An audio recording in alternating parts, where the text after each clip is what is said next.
gives me great pleasure to introduce you to our three artists here today.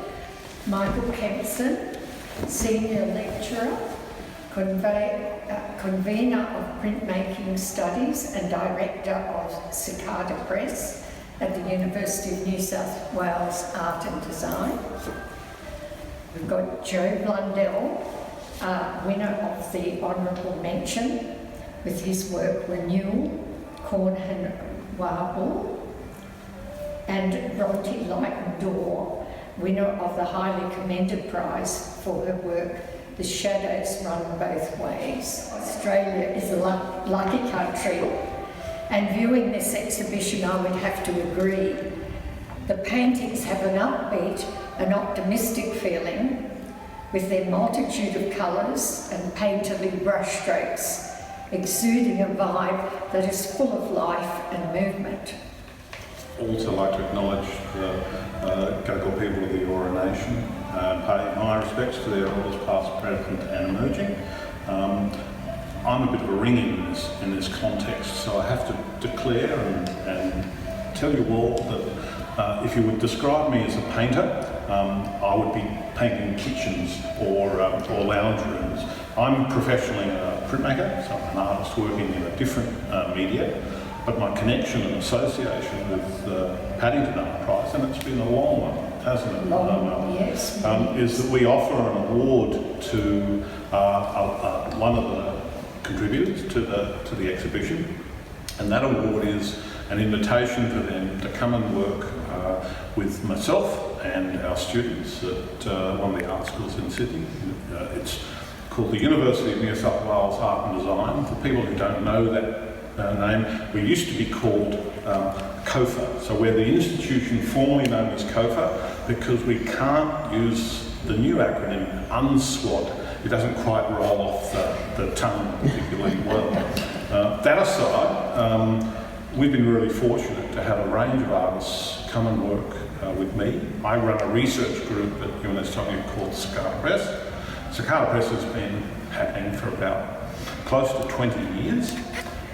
It's what we call a research group where we invite artists who normally don't have a printmaking practice, and we run a class called we call it the custom printing class. And its philosophy is that I'm not only teaching it, but I'm acting in the role as a facilitator. I'm imagining that if some of you have experience or training, you may have done some printmaking and you would realise that printmaking as a process is at the sort of the highly technical end of the spectrum of art practice. I sort of like describing it as the jazz of visual art. And of course, my partner's a jazz singer, so I like making this analogy. But jazz is often seen as being antiquated, a little old-fashioned, but enthralling in the sense that it requires a virtuoso understanding of your technical discipline and the ability to perform in the moment. And so what we encourage in this context is artists to come in with an understanding of their content, but not an understanding of the media. And we introduce them to our students who are supporting the production of this work. Our students are going through their own process of understanding how they function as visual artists, but also how to direct their understanding of their developing content through our complex technical media. So they get to see an artist who knows their content struggling in the same way that they struggle to learn how to develop and finesse the process. We provide the pictures, we provide some technical skills, I provide the pathways for the artists, and it's our students are involved in the printing and the production of the work, so they get to you've been to art school, Bronte, so I know you know the dynamic. A bit about your painting and its inspiration and your process. Yeah, certainly. So I suppose the painting in a way is about, it's kind of about life and death, really.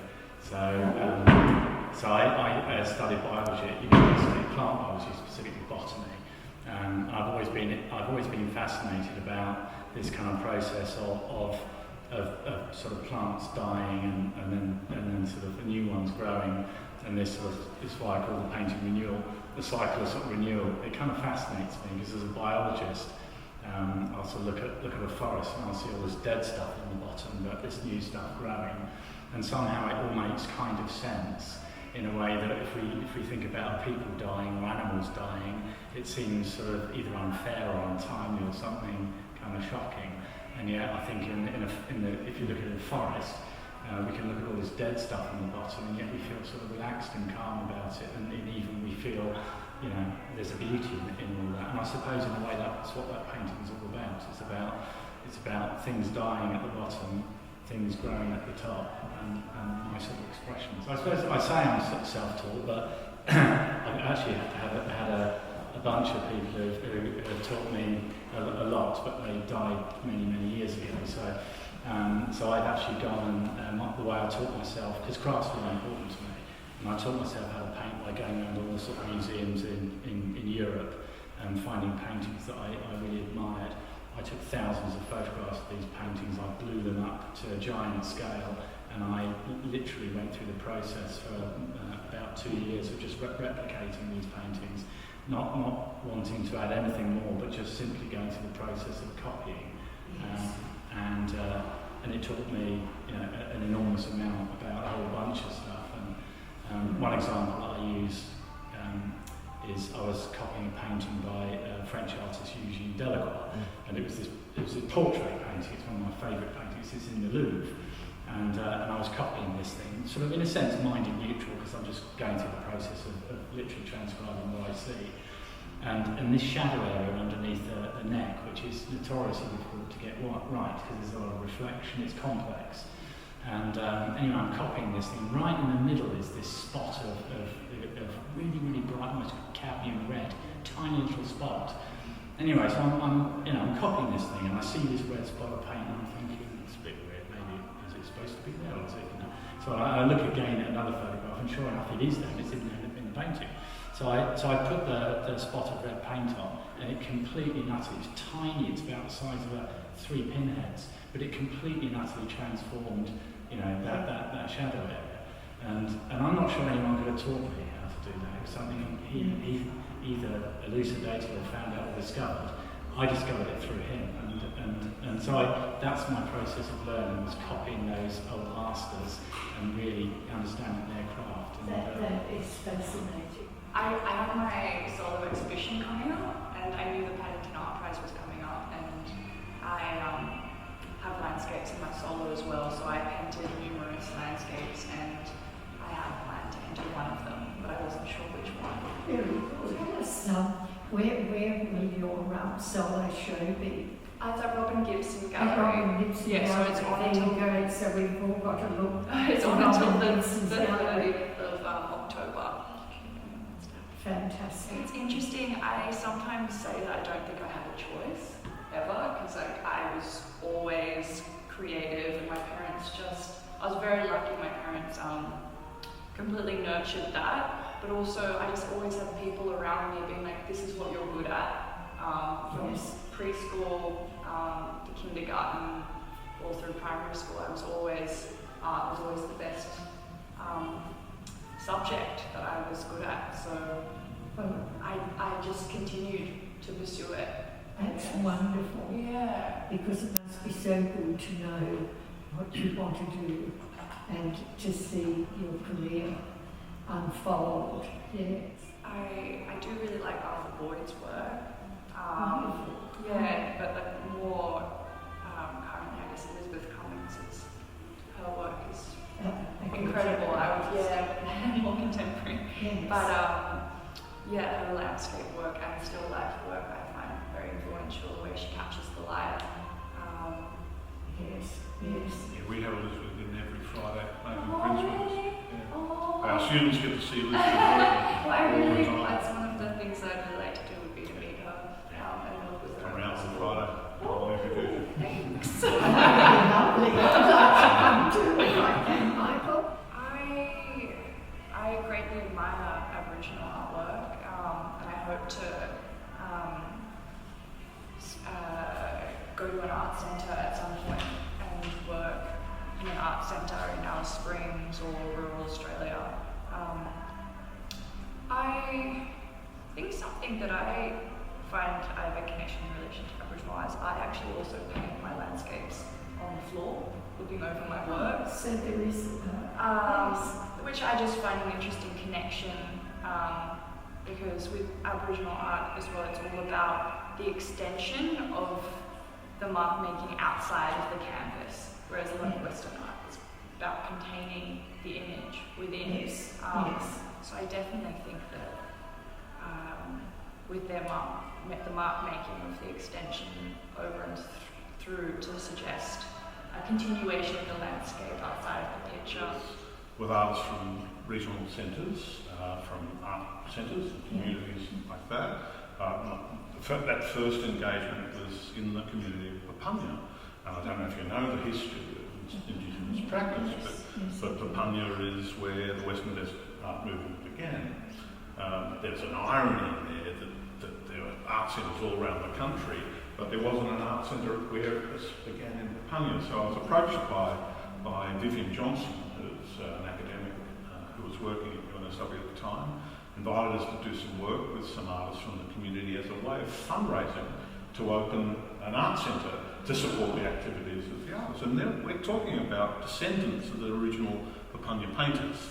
Papunya boards are made in the early 70s, facilitated through Jeffrey Barden, who was a graduate from our institution, an education graduate.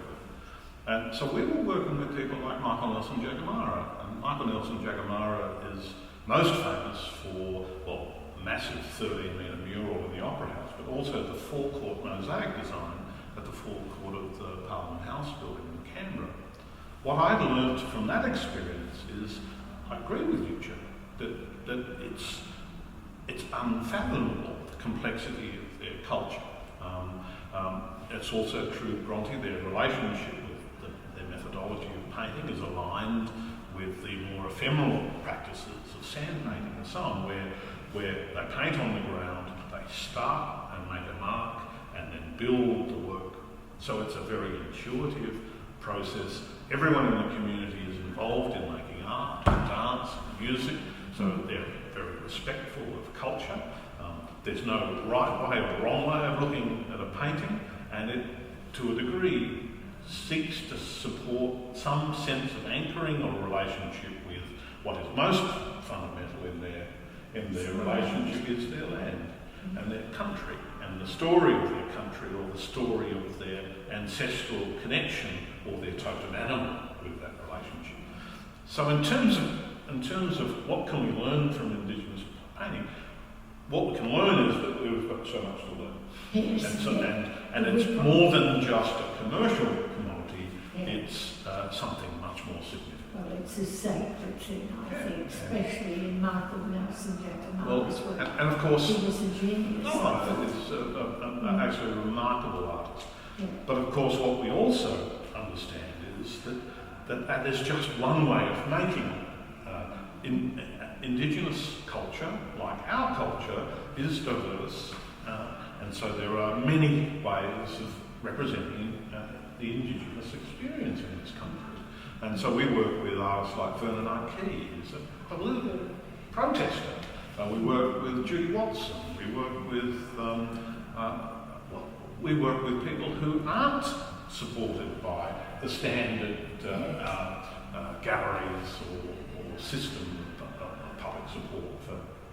So we provide a broad range of opportunities and experiences for everyone working in that spectrum of the art. I'd always seen Alan's work in previous shows, and I've always been an admirer of Alan's work. And of course, we've worked with 230 odd artists. So if I like an artist's work and I can't afford them, I invite them.